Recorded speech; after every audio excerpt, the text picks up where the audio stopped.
ನೂತನ ಸೃಷ್ಟಿ ಆದರೆ ಮಾತ್ರ ದೇವರು ಹೇಳ್ತಾರೆ ನಿಮಗೆ ಶಾಂತಿಯು ಕರುಣೆಯು ನಿಮಗೆ ದೊರಕತ್ತೆ, ಸಮಾಧಾನ. ಇವತ್ತು ಎಷ್ಟೋ ಕುಟುಂಬಗಳಲ್ಲಿ, ಕೌಟುಂಬಿಕ ಜೀವಿತದಲ್ಲಿ, ವೈಯಕ್ತಿಕ ಜೀವಿಗಳಲ್ಲಿ ಸಮಾಧಾನ ಇಲ್ಲ. ಸಮಾಧಾನ ನಿಮಗೆ ಹಣ ಕೊಡಲ್ಲ, ಸಮಾಧಾನ ನಿಮಗೆ ವಸ್ತು ಕೊಡಲ್ಲ, ಸಮಾಧಾನ ನಿಮಗೆ ವ್ಯಕ್ತಿ ಕೊಡೋದಿಲ್ಲ, ಸಮಾಧಾನ ನಿಮಗೆ ವಿದ್ಯೆ ಕೊಡೋದಿಲ್ಲ. ನಾವು ಕಾಣ್ತಕ್ಕಂಥ ಯಾವುದೇ ವಸ್ತುಗಳು, ಯಾವುದೇ ವ್ಯಕ್ತಿಗಳು ನಿಮಗೆ ಒಂದು ಸಂಪೂರ್ಣವಾದ ಒಂದು ಸಮಾಧಾನವನ್ನ ಈ ಜೀವನದಲ್ಲಿ ಜೀವಿಸೋ ತನಕ ಕೊಡ್ಲಿಕ್ಕೆ ಸಾಧ್ಯವೇ ಇಲ್ಲ. ಅದಕ್ಕೆ ಯೇಸು ಹೇಳಿದ್ದಾರೆ, ನಾನು ನನ್ನ ಸಮಾಧಾನವನ್ನೇ ನಿಮಗೆ ಇಡ್ತೀನಿ ಅಂತ ಹೇಳಿದ್ದಾರೆ. Hallelujah, amen. ಹಾಗಾಗಿ ಒಂದು ಸಮಾಧಾನ, ಶಾಂತಿ, ದೇವರ ಕೃಪೆ ನಮಗೆ ಬೇಕಾದ್ರೆ, ದೇವರ ಆಶೀರ್ವಾದಗಳನ್ನು ಅನುಭವಿಸಬೇಕಾದ್ರೆ ಅದರ ಮ್ಯಾಂಡೇಟ್ರಿ ಏನಂತೇಳಿ ನಾವು ಹೊಸ ಸೃಷ್ಟಿ ಆಗಬೇಕು. ಇದನ್ನ ಸಂತ ಪೌಲ ಹೇಳ್ತಾನೆ. ಹಾಗಾದ್ರೆ ನೀವು ಹೊಸ ಸೃಷ್ಟಿ ಆಗಿದ್ದೀರಾ ಅಂತ ಪ್ರಶ್ನೆ. ನೀವೇನಾದ್ರು ಹೊಸ ಸೃಷ್ಟಿ ಆಗಿದ್ರೆ ನೀವು ಚಿಂತೆ ಪಡೋದೇ ಬೇಡ. ನೀವು ಜೀವಂತ ಇರೋ ತನಕ ನಿಮ್ಮ ಅಗತ್ಯಗಳನ್ನು ಕರ್ತನ ಪೂರೈಸ್ತಾರೆ. ನಮ್ಮನ್ನ ಈ ಲೋಕಕ್ಕೆ ತಂದಿದ್ಯಾರು? ನಮ್ಮನ್ನ ಎತ್ತಿದ್ಯಾರು? ನಮ್ಮನ್ನ ಉಳಿಸಿದ್ಯಾರು? ನಮಗೆ ಜೀವ ಕೊಟ್ಟಿದ್ಯಾರು? ಸರ್ವಶಕ್ತನಾದ ದೇವರು, ಸಾರ್ವಭೌಮನಾದಂತ ದೇವರು. ಹಾಗೆ ದೇವ್ರು ಹೇಳ್ತಾರೆ, ಒಬ್ಬರು ಹೊಸ ಸೃಷ್ಟಿ ಆದ್ರೆ ದೇವ್ರು ಹೇಳ್ತಾರೆ ನಿನಗೆ ಶಾಂತಿ, ನಿನಗೆ ಸಮಾಧಾನ ಮತ್ತು ಕರುಣೆ. ವಾಕ್ಯ ಹೇಳ್ತದೆ ಕರುಣೆ, ದಯೆ. ಆಮೇಲೆ ಆ ಕರುಣೆ ನಿಮಗೆ ಬೇಕಾ? ಹೊಸ ಸೃಷ್ಟಿ ಆಗ್ಬೇಕು. ಓದ್ಕೊಳ್ಳುವ 15, ಸುನ್ನತಿ ಆಗುವುದರಲ್ಲಿ ಏನೂ ಇಲ್ಲ, ಸುನ್ನತಿಯಾಗದೆ ಇರುವುದರಲ್ಲಿಯೂ ಏನೂ ಇಲ್ಲ, ಹೊಸ ಸೃಷ್ಟಿಯೇ ಬೇಕು, ಹೊಸ ಸೃಷ್ಟಿಯೇ ಬೇಕು. ಆಮೇಲೆ ಕೆಲವೊಬ್ರು ಹೇಳ್ತಾರೆ ದೀಕ್ಷಾನ ತಗೊಂಡ್ಬಿಟ್ಟಿದ್ದೀನಿ. ಕೆಲವೊಬ್ರು ಹೇಳ್ತಾರೆ ಜನರಿಗೆ ದೀಕ್ಷಾನ ತಗೊಳ್ಳಿ, ದೀಕ್ಷಾನ ತಗೊಳ್ಳಿ, ದೀಕ್ಷಾ. ನಾನು ಹೇಳ್ತೇನೆ ದೀಕ್ಷಾನ ಮುಖ್ಯ ಅಲ್ಲ. ಫಸ್ಟ್ ಹೊಸ ಸೃಷ್ಟಿ ಆಗ್ಬೇಕು, ರಕ್ಷಣೆ ಹೊಂದಿರಬೇಕು. ಹೊಸ ಸೃಷ್ಟಿ ಆಗಿದೆ, ನೀನು ದೀಕ್ಷಾನ ತಗೊಂಡ್ರು ಏನು ಪ್ರಯೋಜನನೇ ಇಲ್ಲ.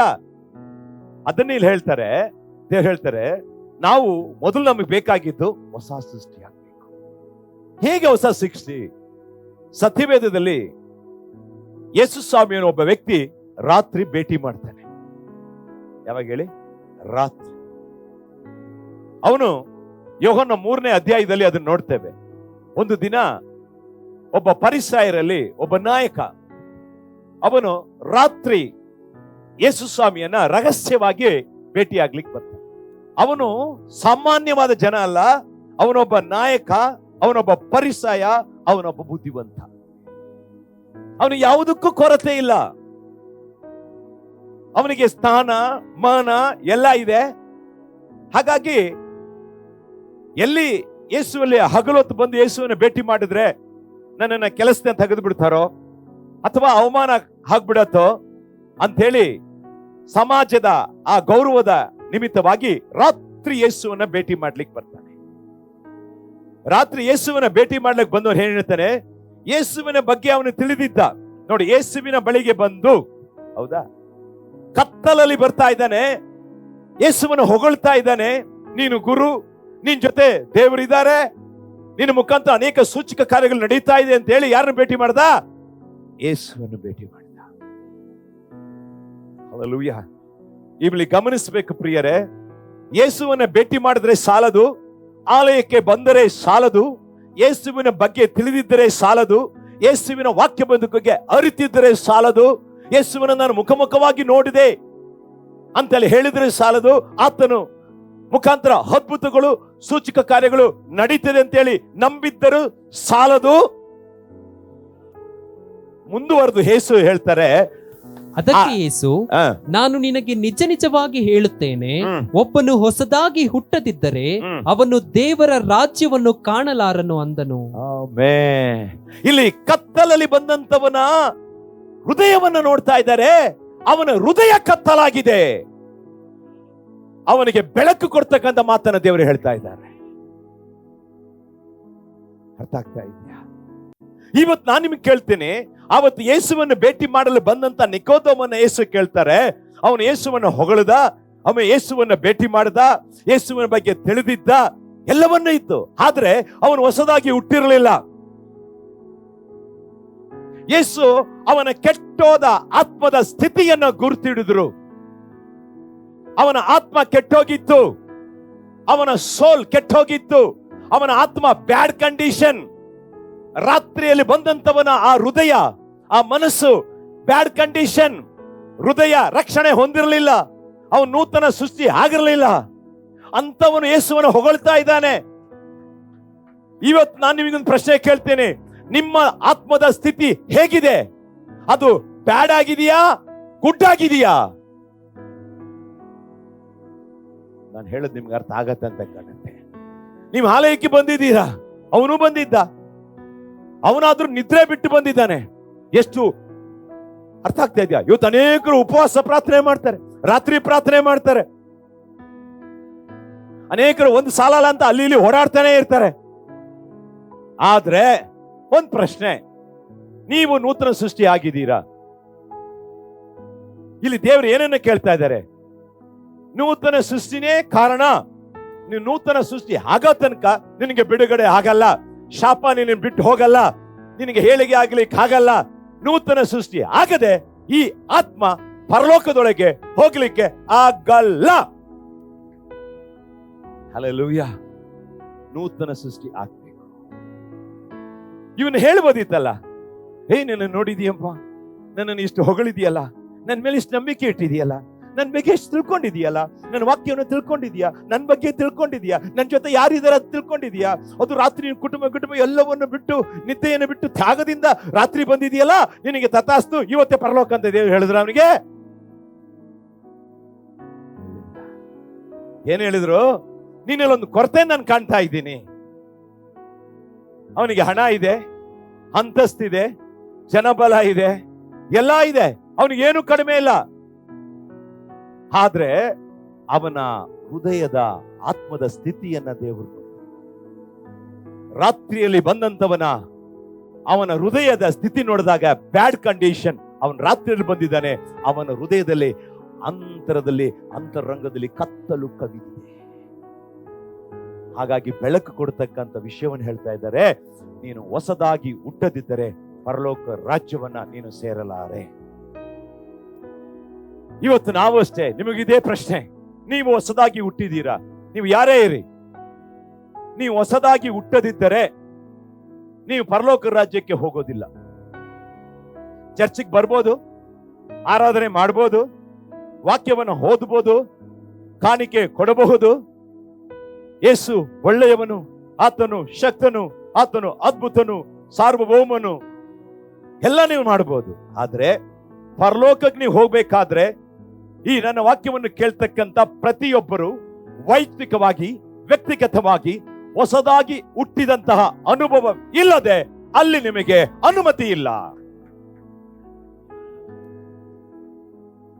ನಮ್ಮನ್ನೇ ನಾವು ವಂಚನೆಗೆ ತಳ್ಳಬಾರದು. ನಾವು ಆಲೋಚಿಸಬೇಕು, ನಾವು ಯಾವ ನೆಲೆಯಲ್ಲಿ, ನಾವು ಯಾವ ಪರಿಸ್ಥಿತಿಯಲ್ಲಿ ನಾವು ಎಲ್ಲಿದ್ದೇವೆ.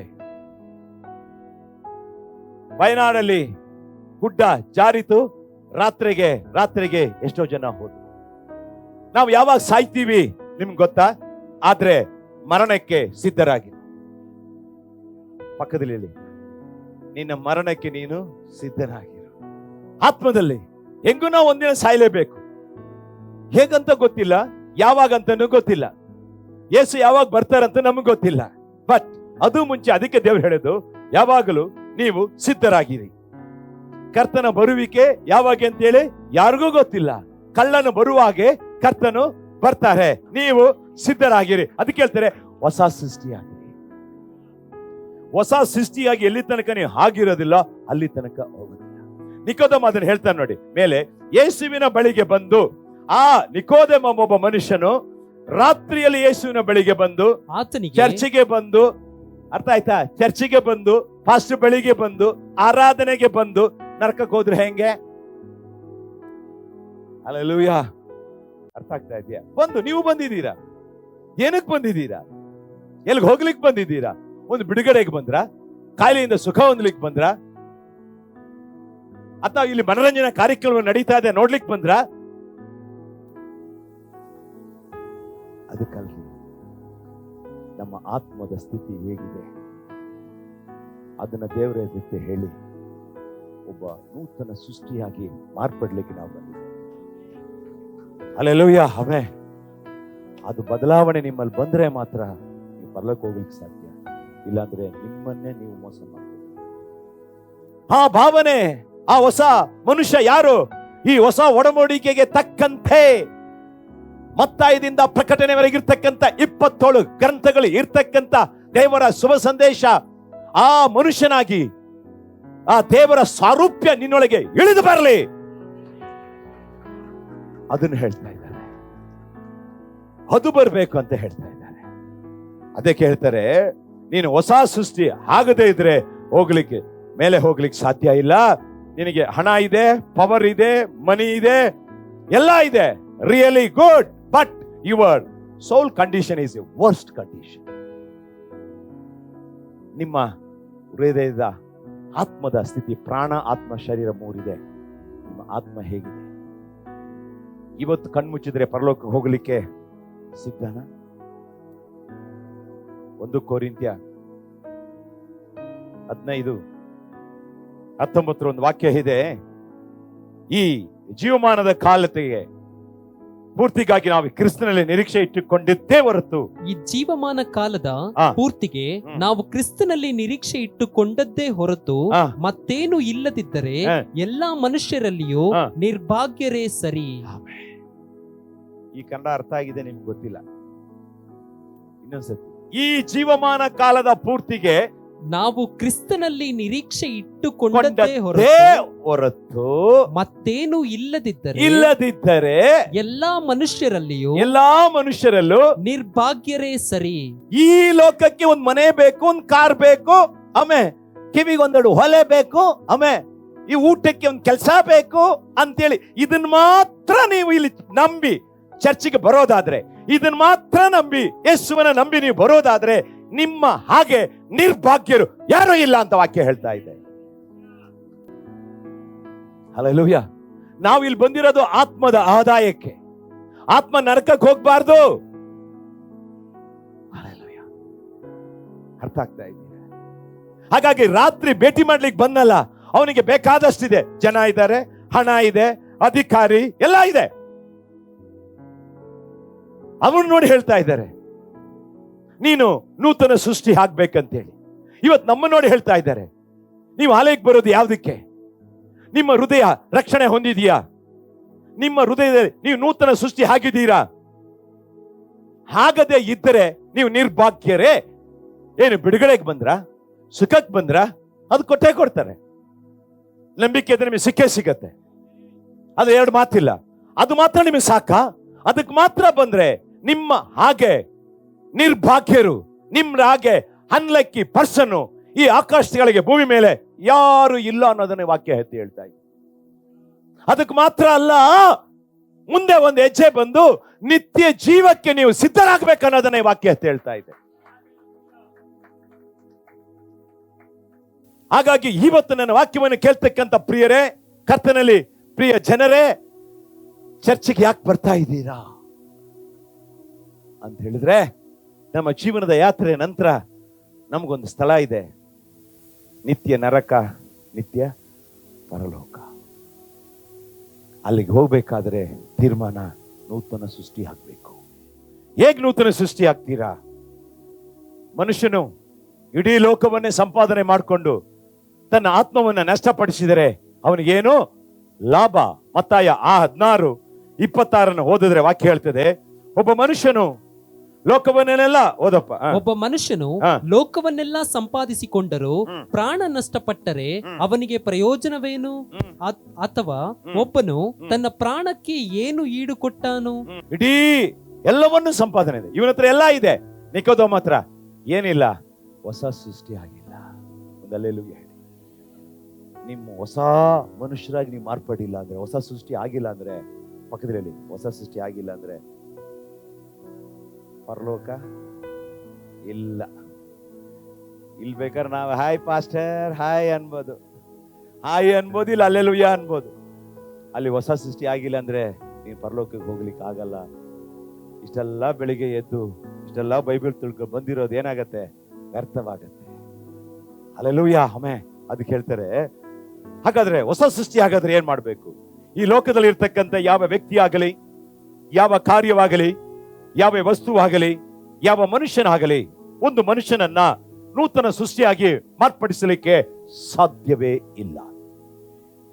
ಈ ಲೋಕದಲ್ಲಿ ಇರ್ತಕ್ಕಂಥ ಯಾವುದೇ ಭಕ್ತಿವಂತ ಆಗ್ಲಿ, ಯಾವುದೇ ವಸ್ತು ಆಗಲಿ, ಯಾವುದೇ ದಾನ ಧರ್ಮ ಯಾವುದೇ ಆಗಲಿ, ಈ ಕಾರ್ಯಗಳು ಒಬ್ಬ ವ್ಯಕ್ತಿಯನ್ನ ನೂತನ ಸೃಷ್ಟಿಯಾಗಿ ಮಾಡಲಿಕ್ಕೆ ಸಾಧ್ಯವಿಲ್ಲ.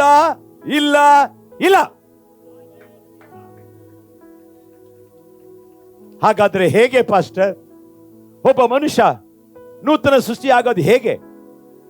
ಯೇಸು ಸ್ವಾಮಿ ಮುಖಾಮುಖಿಯಾಗಿ ಎನ್ಕೌಂಟರ್ ನಿಕೋದೇಮಿಗೆ ಹೇಳ್ತಾರೆ, ನೀನು ಒಬ್ಬ ನೂತನ ಸೃಷ್ಟಿ ಆಗದಿದ್ರೆ ಪರಲೋಕ ರಾಜ್ಯದೊಳಗೆ ಪ್ರವೇಶಿಸಲಾರೆ. ಒಬ್ಬ ಮನುಷ್ಯ ನೂತನ ಸೃಷ್ಟಿ ಆಗೋದು ಹೇಗೆ? ಶಿಲುಬೆಯ ಮುಖಾಂತರ, ಯೇಸುವಿನ ಶಿಲುಬೆಯ ಮುಖಾಂತರ. ಕರಗಳಂತ ಯೇಸುವಿನ ಶಿಲುಬೆಯ ಮುಖಾಂತರ. ಯೇಸುವಿನ ಶಿಲುಬೆ ನಮಗೆ ಶುಭ ಸಂದೇಶವನ್ನು ಸಾರ್ತಾ ಇದೆ.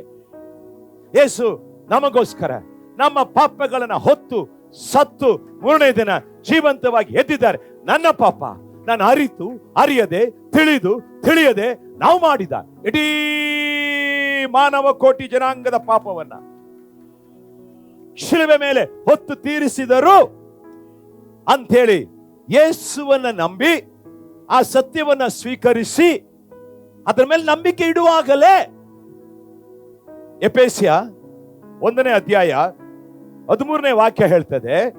ಎಫೆಸ್ಯ 1, ನಿಮ್ಮ ರಕ್ಷಣೆಯ ವಿಷಯವಾದ ಸುವಾರ್ತೆ ಎಂಬ ಸತ್ಯವಾಕ್ಯವನ್ನು ಕೇಳಿ ಕ್ರಿಸ್ತನಲ್ಲಿ ನಂಬಿಕೆ ಇಟ್ಟವರಾದ ನೀವು ಸಹ ವಾಗ್ದಾನ ಮಾಡಲ್ಪಟ್ಟ ಪವಿತ್ರಾತ್ಮನೆಂಬ ಮುದ್ರೆಯನ್ನು ಹೊಂದಿದ್ದೀರಿ. ಹಲ್ಲೆಲೂಯಾ, ಒಂದು ಹಲ್ಲೆಲೂಯಾ ಹೇಳಿ. ಇಲ್ಲಿ ಬಂದು ಸುವಾರ್ತೆ ಕೇಳ್ತಾ ಇದ್ದೀರಲ್ಲ, ಈ ಸುವಾರ್ತೆ ಮೇಲೆ ನಂಬಿಕೆ ಇಡುವಾಗ, ಈ ಸುವಾರ್ತೆಯನ್ನು ಅಂಗೀಕರಿಸುವಾಗ, ಸುವಾರ್ತೆ ಅಂದ್ರೆ ಏನು? Good news. ಏನ್ ಗುಡ್ ನ್ಯೂಸ್? ಯೇಸು ನಮಗೋಸ್ಕರ ಸತ್ತು, ಯೇಸು ನಮ್ಮ ಪಾಪವನ್ನು ಹೊತ್ತು ತೀರಿಸಿದರು, ಯೇಸು ನಮ್ಮ ಶಾಪವನ್ನು ಹೊತ್ತು ತೀರಿಸಿದರು. ಸರ್ವಶಕ್ತನಾದ ದೇವರು ಮಾನವ ಅವತಾರ ತಾಳಿ ಬಂದನು. ಇದು ಶುಭ ಸಂದೇಶ. ಇದನ್ನ ನೀವು ಕೇಳ್ತಾ, ಆ ಶುಭ ಸಂದೇಶದ ಮೇಲೆ ನಂಬಿಕೆ ಇಡ್ತಾ, ಆ ಶಿಲುಬೆಯ ಮೇಲೆ ಯೇಸು ನಮಗೋಸ್ಕರ ಪಟ್ಟ ಪಾಡುಗಳನ್ನ ಕೇಳುವಾಗ, ಧ್ಯಾನಿಸುವಾಗ, ನಂಬಿಕೆ ಇಡುವಾಗ ಅಲ್ಲಿ ನಿಮಗೊಳಗೆ ಒಂದು ಪವಿತ್ರಾತ್ಮ ಎಂಟ್ರಿ ಆಗ್ತದೆ. ಹಲ್ಲೆಲೂಯಾ. ಯಾರು ಎಂಟ್ರಿ ಆಗ್ತಾರೆ? ಪವಿತ್ರಾತ್ಮರ ಎಂಟ್ರಿ ಆಗ್ತಾರೆ. ಅಲ್ಲಿ ಪವಿತ್ರಾತ್ಮರ ಪ್ರವೇಶ ಆಗತ್ತೆ. ಹಲ್ಲೆಲೂಯಾ. ಆ ಆತ್ಮರ ಪ್ರವೇಶ ಇದೆಯಲ್ಲ, ಅದು ನಿಮ್ಮನ್ನ ಹೊಸ ಸೃಷ್ಟಿಯಾಗಿ ಮಾರ್ಪಡಿಸ್ತದೆ. ಹಲ್ಲೆಲೂಯಾ. ಪಕ್ಕದಲ್ಲಿ ಇದು ನಂಬುವಾಗ ಯಾರು ಎಂಟ್ರಿ ಆಗ್ತಾರೆ? ಪವಿತ್ರಾತ್ಮರ. ಅರ್ಥ ಅದು ದೇವರ ನಿಜವಾದ ಉಪಸ್ಥಿತಿನ ಒಳಗಿಳಿತಕ್ಕಂಥದ್ದು. The presence of God. English ಹೇಳುತ್ತೆ nothing but the presence of God, the presence of the Holy Spirit entering. ಈ ಎಂಟರ್ ಆಗತ್ತಲ್ಲ ಒಳಗೆ, ಅಲ್ಲಿ ಬದಲಾವಣೆ ಆಗತ್ತೆ. ಒಂದು ಹಲ್ಲೆಲೂಯಾ ಹೇಳಿದ್ರೆ, ಒಂದು ಹಲ್ಲೆಲೂಯಾ. ಈ ಅನುಭವ ನಿಮಗೆ ಬೇಕು. ಈ ಅನುಭವ ಎಷ್ಟು ಕ್ರೈಸ್ತರಿಗಿದೆ? ಈ ಅನುಭವ ಇಲ್ಲದೆ ಪರಲೋಕ ಹೋಗ. ಹಲ್ಲೆಲೂಯಾ. ಹೀಗೆ ನೀವು ಬರ್ತಾ ಏನೋ ಆರಾಧನೆ ಮಾಡ್ಕೊಂಡು ಒಂದು ಹಲ್ಲೆಲೂಯಾ ಅಂತೇಳಿ 4 ವಿಶ್ವಾಸಿಗಳ ಸಂಘ ಇಟ್ಕೊಂಡು praise lord brother, praise lord brother, hey bro praise, ಇದರಲ್ಲಿ ಉದ್ಧಾರ ಕಾಣಕ್ಕಾಗಲ್ಲ. ಹಲ್ಲೆಲೂಯಾ. ಇಷ್ಟಾಗಿ ಹಲ್ಲೆಲೂಯಾ ಹೇಳ್ತೀನಿ ಕೇಳಿ. ನೀವು ಇದನ್ನ ನಂಬಿ, ಇದನ್ನ spiritual hallelujah Born again experience ಅದನ್ನ ಹೇಳ್ತಾ ಆಂಗ್ಲ ಭಾಷೆ.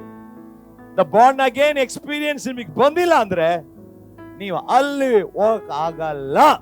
ನನಗೆ ನೀವು ಒಳ್ಳೆಯವನಾಗಿ ಮಾಡಿ ನನ್ನ ಮೋಸ ಮಾಡ್ಬಿಡ್ಬೋದು. ಹಂಗ್ ಪಾಸ್ಟರ್ ಹಿಂಗ್ ಪಾಸ್ಟರ್ ಅಂದ್ರೆ ಸ್ವಲ್ಪ ಆಕಿ ಹಾ ಹೀ ಹಾ ಲಾ ಏನ್ ಸ್ಮೈಲು ಏನಾದೋ, ಅಲ್ಲಿಂದ ಮೈಲ್ಗಟ್ಲೆ ದೂರದಿಂದ ನಿನ್ ಸ್ಮೈಲ್ ನೋಡ್ತಾ ಇದ್ದಾರೆ ಒಬ್ರು. ಇದು ನಿಜವಾದುದ್ದ? ನಿಜವಾಗ್ಲೂ ರಕ್ಷಣೆ ಹೊಂದಿದ್ದಾನ ಅಂದ್ರೆ ಮಾತ್ರ ನಮ್ಮಪ್ಪ ನಿಮ್ಮನ್ನ ಒಳಗಡೆ ಸೇರಿಸ್ಕೊಳ್ತಾರೆ, ಇಲ್ಲಾಂದ್ರೆ ಒಳಗೆ ಸೇರಿಸ್ಕೊಳ್ಳಲ್ಲ. ಈ ಅನುಭವ ನಿಮ್ಗೆ ಬಂದ ಮೇಲೆ ನಿಮ್ಗೆ ಹೇಳ್ತಾರೆ 2 ಕೊರಿಂಥ್ಯ 5:17 ಹೀಗಿರಲಾಗಿ ಯಾವನಾದರೂ ಕ್ರಿಸ್ತನಲ್ಲಿದ್ದರೆ ಅವನು ನೂತನ ಸೃಷ್ಟಿಯಾದನು. ಇಗೋ ಪೂರ್ವ ಸ್ಥಿತಿ ಹೋಗಿ ಹಳೇ ಸ್ಥಿತಿ ಹೋಗಿ ಎಲ್ಲಾ ನೂತನವಾಯಿತು. ಆಯ್ತಾ? ನಿಮ್ದು ಹಳೇದೆಲ್ಲ ಹೋಯ್ತು, ಹೊಸದೆಲ್ಲ ಬಂತ. ಇನ್ನು ಹಳೇದು ಎಷ್ಟು ಕೊಳತು ನಾರ್ತಾ ಇದೆ ನಿಮ್ಮಲ್ಲಿ, ನಿಮ್ಮ ಮಾತಿನಲ್ಲಿ, ನಿಮ್ಮ ನುಡಿಯಲ್ಲಿ, ನಿಮ್ಮ ಕುಟುಂಬದಲ್ಲಿ, ನಿಮ್ಮ ಹವ್ಯಾಸದಲ್ಲಿ, ನಿಮ್ಮ ನಾಲಿಗೆಯಲ್ಲಿ. ಹಾಗಾದ್ರೆ ಇವತ್ತು ಲೆಕ್ಕ ಹಾಕಿ, ನೀವು ಹೊಸ ಸೃಷ್ಟಿನಾ? ಇನ್ನು ಒಳಗಡೆ ಏನಿದೆ? ಇನ್ನು ಹಳೇದು, ಅದೇ ಅಸೂಯೆ, ಅದೇ ಕೋಪ, ಅದೇ ವ್ಯಭಿಚಾರ, ಅದೇ ಡೌಟು, ಅದೇ ವೈರಾಗ್ಯ, ಅದೇ ರೌಡಿತನ, ಅದೇ ವೈಷಮ್ಯ, ಅದೇ ಸುಳ್ಳು, ಅದೇ ಇಚ್ಛೆ, ಅದೇ ಕಾಮಾತುರ. ನೀವು ಹೊಸಬ್ರ? ನೀವು ಹೋಗ್ತೀರಾ ಪರಲೋಕಕ್ಕೆ? ನೀವು ಹೊಸ ಸೃಷ್ಟಿನಾ? ಆ ಸೇಡುಗಳು ಮನಸ್ಸಲ್ಲಿ ಇಟ್ಕೊಂಡಿರ್ತೀರಾ? ಹೇಗೋಗ್ಲಿಕ್ಕೆ ಸಾಧ್ಯ? ಯೋಚನೆ ಮಾಡಿ. ಹಲ್ಲೆಲೂಯಾ. ಹೊಸ ಸೃಷ್ಟಿಯಾದವನಾದ್ರೆ ದೇವರ ಮೈಂಡ್, ದೇವರ ಚಿತ್ತದ ಪ್ರಕಾರ ಇರ್ತಾನೆ. ಹೊಸ ಒಡಂಬಡಿಕೆಯಲ್ಲಿ ಇರ್ತಕ್ಕಂಥ ಮತ್ತಾಯದಿಂದ ಪ್ರಕಟಣೆ ಇರ್ತಕ್ಕಂಥ ವಾಕ್ಯವನ್ನು ಅನುಸರಿಸಿ ನಡೀತಕ್ಕಂಥವನು ಹೊಸ ಸೃಷ್ಟಿಯಾಗಿರ್ತಾನೆ. ಕರಗಲಂತ ನಿಮ್ಮ ಹೃದಯದ ಒಳಗಡೆ ಯೇಸು ಇದ್ದಾರೆ, ಯೇಸುವಿನ ಪ್ರಜ್ಞೆ ಇದೆಯಾ? ಯೇಸುನನ್ನು ನೋಡ್ತಾ ಇದ್ದಾರೆ ಅಂತೇಳಿ ನಿಮ್ಮ ನಡೆ, ನುಡಿ, ಮಾತು, ಶೈಲಿ ಎಲ್ಲೇ ಇರಿ ದೇವರಿಗೆ ಮೆಚ್ಚುಗೆಯಾಗಿ ದೇವರ ಚಿತ್ತದಲ್ಲಿ ನಡೀತಾ ಇದ್ದೀರಾ? ಹಳೇದು ಬಿಟ್ಬಿಡಿ. ಏನೋ ಮಾಡಿದ್ರಿ, ಕರ್ತನನ್ನು ಅರಿತ ಮೇಲೂ ಮತ್ತೆ ನೀವು ಅದೇ ಪಾಪ, ಅದೇ ಮೋಸ, ಅದೇ ವಂಚನೆ, ಅದೇ ರೌಡಿತನ, ಅದೇ ಸುಳ್ಳು, ಅದೇ ವ್ಯಭಿಚಾರ. ಇನ್ನು ತಂದೆ ತಾಯಿನ ಗೌರವಿಸದೆ ದೇವರಿಗೆ ಪ್ರಿಯಾಗಿ ನಡೆಯದೇ ಇರೋದಾದ್ರೆ ನೀನು ಇನ್ನು ರಕ್ಷಣೆ ಹೊಂದಿಲ್ಲ, ನೀನು ಇನ್ನು ಹೊಸ ಸೃಷ್ಟಿ ಆಗಿಲ್ಲ, ನೀನು ಪರಲೋಕಕ್ಕೆ ಅಯೋಗ್ಯ. ನೀನ್ ಚರ್ಚೆಗೆ ಬರೋದು ವೇಸ್ಟ್, ಬರಬೇಡ.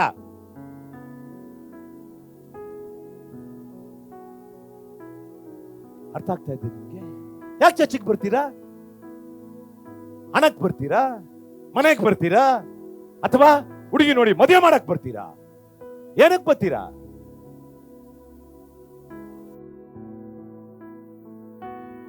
ತಿಳ್ಕೊಳ್ಳಿ, ಹೇಳ್ತೀನಿ. ಚರ್ಚಿಗೆ ಬರೋದು ಯಾಕೆ ಗೊತ್ತಾ? ಪರಲೋಕದಲ್ಲಿ ಯೇಸು ಸ್ವಾಮಿ ನಮಗೋಸ್ಕರ ಒಂದು ನಿತ್ಯ ಜೀವನ ಉಂಟು ಮಾಡಿಟ್ಟಿದ್ದಾರೆ. ಅದನ್ನ ಹೊಂದ್ಕೊಳ್ಳಿಕ್ಕೆ ಆ ಮಾರ್ಗದಲ್ಲಿ ನಡೀಲಿಕ್ಕೆ ಬರ್ತಾ ಇದ್ದೀವಿ. ಯಾವುದಕ್ಕೂ ಚರ್ಚೆಗೆ ಬರ್ತಾ ಇಲ್ಲ. ಹಲ್ಲೆಲೂಯಾ. ಪರಲೋಕದಲ್ಲಿ ನಿತ್ಯ ಜೀವ, ಹೊಸ ಸೃಷ್ಟಿ ಆಗ್ಬೇಕು. ಬಂದ್ಮೇಲೆ ಹೊಸ ಸೃಷ್ಟಿಯಾಗಿ, ಹೊಸ ಸೃಷ್ಟಿ ಆದ್ಮೇಲೆ ಹಳೇದು ಹೋಯ್ತು ಅಂತ ಹೇಳಿದ್ರೆ ಯೇಸುವಿನ ಜೊತೆ ಸಂಬಂಧದಲ್ಲಿ ಜೀವಿಸಬೇಕು. ಯಾರ ಸಂಬಂಧ? ವಾಕ್ಯದ ಸಂಬಂಧದಲ್ಲಿ ಇರಬೇಕು.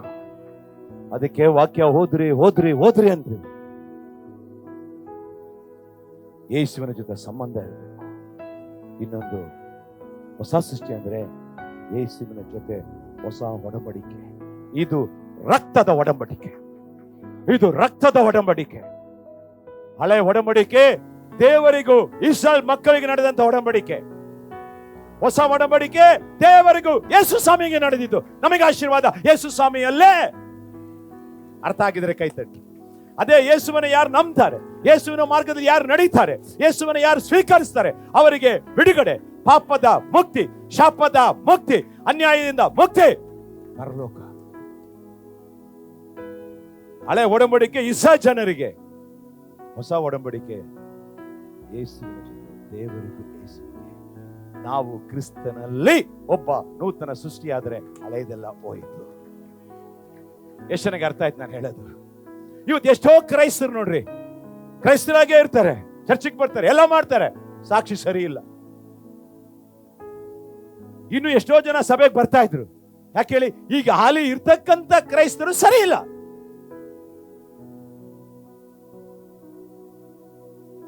ನೀನು ರಕ್ಷಣೆ ಹೊಂದಿದ್ದೇ ಆದ್ರೆ, ನೀನು ನೂತನ ಸೃಷ್ಟಿ ಆಗಿದ್ರೆ ಆದ್ರೆ ನಿನಗೆ ದೇವರ ಭಯ ಇರ್ತಿತ್ತು. ದೇವರ ನಾಮಕ್ಕೆ ನಾಚಿಕೆ ಇಲ್ಲದೆ, ದೇವರ ನಾಮಕ್ಕೆ ಅವಮಾನ ಪಡಿಸಿದಾಗೆ ದೇವರ ವಾಕ್ಯಕ್ಕೆ ಅವಮಾನ ಪಡಿಸಿದಾಗೆ ನೀನು ಬದುಕ್ತಾ ಇದ್ದೆ. ಇವತ್ತು ಯೇಸುವಿನ ನಾಮ ಅವಮಾನ ಆಗ್ತಾ ಇದೆ, ಚರ್ಚಿಗೆ ಅವಮಾನ ಆಗ್ತಾ ಇದೆ, ವಾಕ್ಯಕ್ಕೆ ಅವಮಾನ ಆಗ್ತಿದೆ ಅಂತ ಹೇಳಿದ್ರೆ ನೀವು ಇನ್ನೂ ನೂತನ ಸೃಷ್ಟಿ ಆಗಿಲ್ಲ. ಒಂದಲೇ ಯಶನಿಗೆ ಅರ್ಥ ಆಗ್ತಾ ಇದೆ. ನಾವು ಕರ್ತನಿಗೆ ಸಾಕ್ಷಿಯಾಗಿರ್ಬೇಕ್ರೆ ಹಾಗೆ ಹೇಳ್ತಾರೆ, ನೂತನ ಸೃಷ್ಟಿ ಆಗದಿದ್ರೆ ಪರಲೋಕಕ್ಕೆ ಸೇರೋಕೆ ಆಗಲ್ಲ. ಅದ್ರ ಬಗ್ಗೆ ಚಿಂತನೆ ಮಾಡ್ರಿ.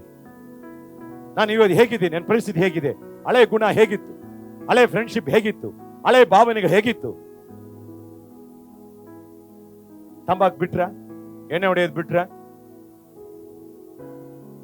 ಕೆಟ್ಟ ಸ್ನೇಹಿತರು ಬಿಟ್ರ, ಹಲ್ಲೆಲೂಯಾ, ಕೆಟ್ಟ ಯೋಚನೆ ಹೋಯ್ತಾ ನೀವನ್ ಬಿಟ್ಟು? ಇನ್ನು ಅಸೂಯೆ, ಜಗಳ, ಮೋಸ, ವಂಚನೆ, ಹಾಗಾದ್ರೆ ಲೋಕಕ್ಕೆ ನಮ್ಗೇನು ವ್ಯತ್ಯಾಸ? ಯಾಕೆ ಆಶೀರ್ವಾದ ಇಲ್ಲ? ಯಾಕೆ ಸಮಾಧಾನ ಇಲ್ಲ? ನೂತನ ಸೃಷ್ಟಿಯಾದವರಿಗೆ ದೇವರು ಹೇಳ್ತಾರೆ, ನಾನು ನಿಮಗೆ ಸಮಾಧಾನವನ್ನ, ಕರುಣೆಯನ್ನ ತೋರಿಸ್ತೇನೆ. ದೇವರ ದಯ ಬೇಕಾ? ಬದುಕಬೇಕಾ, ಜೀವಿಸಬೇಕಾ, ಸುರಕ್ಷಿತ ಬೇಕಾ, ಅಗತ್ಯಗಳು ಪೂರೈಸಲ್ಪಡಬೇಕಾ? ಮೊದಲು ದೇವರ ರಾಜ್ಯ ಮತ್ತು ನೀತಿ ಹುಡುಕ್ರಿ. ಇದೇ ದೇವರ ರಾಜ್ಯ. ಇದು ಹುಡುಕ್ರಿ, ಆಟೋಮೆಟಿಕ್ ಎಲ್ಲ ಬರ್ತದೆ. ಇದನ್ನ ಬಿಟ್ಬಿಡ್ತಾನೆ, ಮತ್ತೆ ಹೋಗ್ತಾನೆ. ಹಲ್ಲೆಲೂಯಾ. ಒಬ್ಬ ಕುಡಿತಾನೆ, ಇದಂತ ಕರೀದಿಯಂತೆ, ಹೊಸ ಸೃಷ್ಟಿ ಆಗಿಲ್ಲ. ಒಂದ್ ಕೆಲಸ ಮಾಡಿ, ದೇವ್ರು ಹೇಳ್ತಾರೆ, ಯೇಸು ಹತ್ರ ಬನ್ರಿ, ಅರಿಕೆ ಮಾಡ್ರಿ, ಸ್ವಾಮಿ ನನಗೆ ಕ್ಷಮಿಸು, ನನ್ನ ಹೃದಯದೊಳಗೆ ಬಾ, ಇದರಿಂದ ನನಗೆ ಬಿಡುಗಡೆ ಕೊಡು, ಇವತ್ತು ನಾನು ನಿನ್ನ ಮಗನಾಗಿ ಮಾರ್ಪಡಿಸು, ಇವತ್ತಿನಿಂದ ನಾನು ನೂತನ ಸೃಷ್ಟಿಯಾಗಿ ಜೀವಿಸ್ಬೇಕಂತ ಕೇಳು. ಯೇಸು ಬರ್ತಾರೆ, ಪವಿತ್ರಾತ್ಮನ ಪವರ್ ಒಳಗ್ ಬರತ್ತೆ, ನಿನ್ನನ್ನು ಬದಲಾಯಿಸತ್ತೆ. ಹಳೆ ಒಡಂಬಡಿಕೆ ಎಲ್ಲ ಮಾಡು, ಹೊಸ ಒಡಂಬಡಿಕೆಯಲ್ಲಿ ನಂಬು ನಂಬು ನಂಬು ನಂಬು. ಯೇಸು ಸ್ವಾಮಿ ಓಡ್ ಬರ್ತಾನೆ, ಒಬ್ಬ ಯುವಕ ಓಡ್ ಬಂದು, ಸ್ವಾಮಿ ನಿತ್ಯ ಜೀವನ ಹೊಂದ್ಕೊಳ್ಳಿಕ್ಕೆ ಏನ್ ಮಾಡ್ಬೇಕಂತೇಳಿ ಯೇಸು ಹೇಳ್ತಾರೆ, ನೀನು ಈ ಆಜ್ಞೆಗಳು ಎಲ್ಲವನ್ನ ನಡೆಯಂತ. ಅವನು ಹೇಳ್ತಾರೆ ಎಲ್ಲ ಮಾಡ್ದ. ಯೇಸು ಹೇಳ್ತಾರೆ, ಒಂದೇ ಒಂದು, ನಿನಗೆ ಬೇಕಾದಷ್ಟು ಶ್ರೀಮಂತಿಗೆ ಹಣ ಇದೆ, ಅದನ್ನ ಹೋಗ್ಬಿಟ್ಟು ಬಡವರು ಕೊಟ್ಬಿಟ್ಟು ಬಾ ಅಂತ ಹೇಳ್ತಾರೆ. ಇದು ಹೊಸ ಒಡಂಬಡಿಕೆ. ಹಳೆ ಒಡಂಬಡಿಕೆ ಹಂಗೆಲ್ಲ. ಪೇತ್ರ ಜೈಲಲ್ಲಿ ಬೇಕಾರೆ ಆ ಜೈಲರು ಕೇಳ್ತಾನೆ, ನಾನು ರಕ್ಷಣೆ ಹೊಂದಬೇಕು, ಏನ್ ಮಾಡ್ಬೇಕು? ಪೇತ್ರ ಹೇಳ್ತಾನೆ, ನಂಬು. ಪೌಲ ಹೇಳ್ತಾರೆ, ನಂಬು. ಅಲ್ಲಿ ಮಾಡು, ನಂಬು. ಈಗ ನಂಬು, ಹೊಸ ಸೃಷ್ಟಿ ಆಗ್ಬಿಡ್ತೀಯ, ನಿನ್ನ ಜೀವನ ಬದಲಾಗತ್ತೆ, ನೀನು ಆಶೀರ್ವಾದವಾಗಿರ್ತೀಯ. ಇದು ಹೊಸ ಒಡಂಬಡಿಕೆ, ನ್ಯೂ ಕೋವನೆಂಟ್, ಬ್ಲಡ್ ಕೋವನೆಂಟ್, ರಕ್ತದ ಒಡಂಬಡಿಕೆ. ನೀವು ಏನೇ ಆಗಿರಿ, ಇವತ್ತು ನಿಮಗೆ ಅರ್ಪಣೆ ಮಾಡ್ರಿ, ಇವತ್ತಿನಿಂದ ಹೊಸ ಜೀವನ ನಡೆಸ್ರಿ. ನಾನು ಹೇಳಿದ ನಿಮಗೆ ಅರ್ಥ ಆಯ್ತಾ?